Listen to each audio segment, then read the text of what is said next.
जय श्री बृहस्पति देव। जय श्री राधे कृष्ण। आप सभी का आपके अपने YouTube channel VK Mishra present में बहुत बहुत स्वागत है। आइए आज आप सब सुनेंगे गुरुवार व्रत की कथा। प्रत्येक गुरुवार को जो कि भगवान बृहस्पति देव की कृपा प्राप्ति के लिए व्रत को धारण किया जाता है। जो भी भक्त सच्ची श्रद्धा के साथ नियम और निष्ठा के साथ गुरुवार का व्रत धारण करते हैं तो भगवान बृहस्पति देव की कृपा से उनके सभी प्रकार के दुख और कष्ट दूर होते हैं तथा सभी प्रकार के सुख और समृद्धि की प्राप्ति होती है। गुरुवार के दिन चाहिए कि इस दिन केले के पेड़ के नीचे जो कि अच्छी प्रकार से साफ सफाई करके वहाँ पे आसन लगा करके गुड़ मिश्रित जल जो कि केले के वृक्ष में डालनी चाहिए। एक दीपक प्रज्वलित करके भगवान बृहस्पति देव को विशेष प्रकार से जो कि पीला पुष्प अर्पित करे, पीला चंदन अर्पित करे, धूप और दीप दिखाए, अनेक प्रकार का नैवेद्य अर्पित करे। विशेष करके गुड़ और चने की दाल का भगवान को भोग लगाना चाहिए, मुनक्के का भोग लगाना चाहिए और फिर गुरुवार व्रत का कथा श्रवण करनी चाहिए। जहाँ पर भी केले का वृक्ष ना हो तो आप भगवान बृहस्पति देव की फोटो या प्रतिमा रख करके उनका पूरे विधि विधान के साथ पूजन करें। भगवान बृहस्पति देव अपने भक्तों के सभी प्रकार के मनोरथों को सिद्ध कर देते हैं। तो आइए सुनते हैं गुरुवार व्रत की कथा। तो बोलिए प्रेम से भगवान बृहस्पति देव की जय, भगवान विष्णु की जय, माता लक्ष्मी की जय। कथा के अनुसार प्राचीन काल में एक बहुत ही निर्धन ब्राह्मण रहता था। उसके कोई संतान ना थी। वह नित्य पूजा पाठ करता। उसकी स्त्री ना स्नान करती और ना ही किसी देवता का पूजन ही करती थी। इस कारण ब्राह्मण देवता जो कि बहुत दुखी रहते थे, अपनी पत्नी को बहुत समझाते किंतु उसका कोई परिणाम ना निकलता। भगवान की कृपा से ब्राह्मण के यहाँ एक कन्या उत्पन्न हुई। कन्या बड़ी होने लगी। प्रातः स्नान करके वह भगवान विष्णु का जप करती, बृहस्पतिवार का व्रत भी करने लगी। पूजा पाठ समाप्त कर जब पाठशाला जाती तो अपने मुट्ठी में जौ भरकर ले जाती थी और पाठशाला के मार्ग में डालती हुई जाती थी। लौटते समय वही जौ जो कि स्वर्ण के हो जाते थे तो उसको बीन कर घर ले आती थी। एक दिन वह बालिका सूप में उन सोने के जौ को फटक कर साफ कर रही थी कि तभी उसकी माँ ने देख लिया और कहा कि हे बेटी, सोने के जौ को फटकने के लिए सोने का सूप भी तो होना चाहिए। दूसरे दिन गुरुवार था। कन्या ने व्रत रखा और भगवान बृहस्पति देव से सोने का सूप देने की उनसे प्रार्थना की और कहा कि हे प्रभु, यदि सच्चे मन से मैंने आपकी पूजा की हो तो मुझे सोने का सूप दे दो। बृहस्पति देव ने उसकी प्रार्थना स्वीकार कर ली और रोजाना की तरह वह कन्या जौ फैलाती हुई पाठशाला चली गई। पाठशाला से लौटकर जब वह जौ बीन रही थी तो बृहस्पति देव की कृपा से उसे सोने का सूप मिला। उसे वह घर लेकर आई और उससे जौ फटककर साफ करने लगी, परंतु उसकी माँ का वही ढंग रहा। एक दिन की बात है, कन्या सोने के सूप में जब जौ को साफ कर रही थी उस समय उस नगर का राजकुमार वहां से निकला।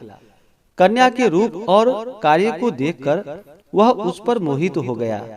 राजमहल आकर वह भोजन तथा जल त्याग कर उदास होकर लेट गया।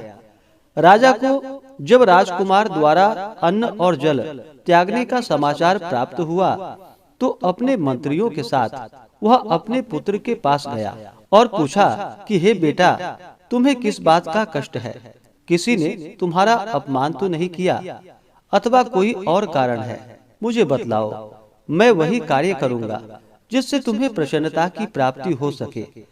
अपने पिता की बातें सुनकर राजकुमार बोला कि हे पिताजी, मुझे किसी बात का दुख नहीं है। किसी ने मेरा अपमान भी नहीं किया है, परंतु मैं उस लड़की के साथ विवाह करना चाहता हूँ जो लड़की सोने के सूप में जौ को फटक कर साफ कर रही थी। राजकुमार ने राजा को उस लड़की के घर का पता भी बता दिया। मंत्री राजा के कहने पर उस लड़की के घर गया।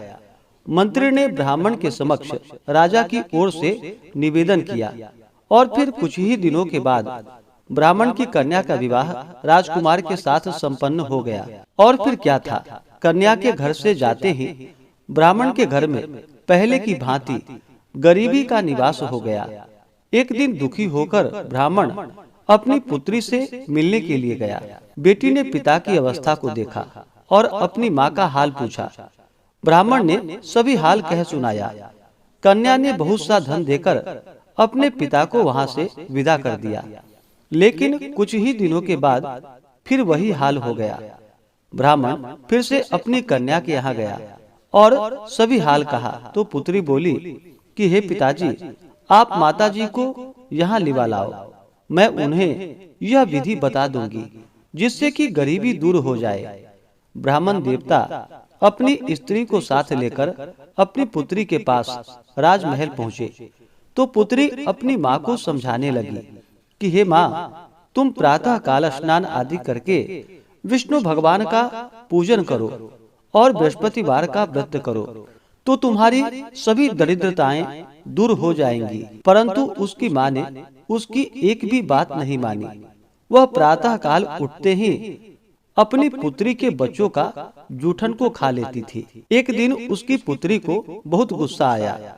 उसने अपनी माँ को एक कोठरी में बंद कर दिया और फिर प्रातः उसे स्नान आदि करा करके उससे पूजा पाठ करवाया। तब जाकर के उसकी माँ की बुद्धि ठीक हो गई। इसके बाद नियम से पूजा पाठ करने लगी और प्रत्येक बृहस्पतिवार को व्रत भी करने लगी। और फिर इस व्रत के प्रभाव से मृत्यु के बाद वह स्वर्ग को गई। वह ब्राह्मण भी सुख पूर्वक इस लोक का सुख भोग कर अंत में स्वर्ग को प्राप्त हुआ। बृहस्पति देव सभी कामनाएं पूर्ण करते हैं। जो सद्भावना पूर्वक बृहस्पतिवार का व्रत करते हैं एवं कथा पढ़ते हैं अथवा सुनते हैं और दूसरों को भी सुनाते हैं, बृहस्पति देव उनकी सभी मनोकामनाएं पूर्ण करते हैं और उनकी सदैव रक्षा करते हैं। जो संसार में सद्भावना के साथ गुरुदेव का पूजन एवं व्रत सच्चे हृदय से धारण करते हैं, उनकी सभी कामनाएं वैसे ही पूर्ण होती हैं जैसी सच्ची भावना से राजा और रानी ने बृहस्पति देव की कथा का गुणगान किया था तो उनकी सभी इच्छाएं बृहस्पति देव जी ने पूर्ण की। इसलिए सबको कथा सुनने के बाद प्रसाद लेकर जाना चाहिए और हृदय से उनका मनन करते हुए जयकारा बोलना चाहिए। तो बोलिए प्रेम से भगवान बृहस्पति देव की जय, भगवान विष्णु की जय, माता लक्ष्मी की जय, सर्वदेवी देवता की जय। इसी प्रकार से जो भी भक्त सच्ची श्रद्धा के साथ नियम और निष्ठा के साथ गुरुवार का व्रत धारण करते हैं, भगवान बृहस्पति देव का पूजन करते हैं, कथा श्रवण करते हैं तो भगवान बृहस्पति देव उनकी सभी मनोकामनाएं पूर्ण करते हैं। गुरुवार के दिन जो भी भक्तजन व्रत को धारण करने वाले हैं, गुरुवार के दिन कुछ बातों का ध्यान भी रखना चाहिए।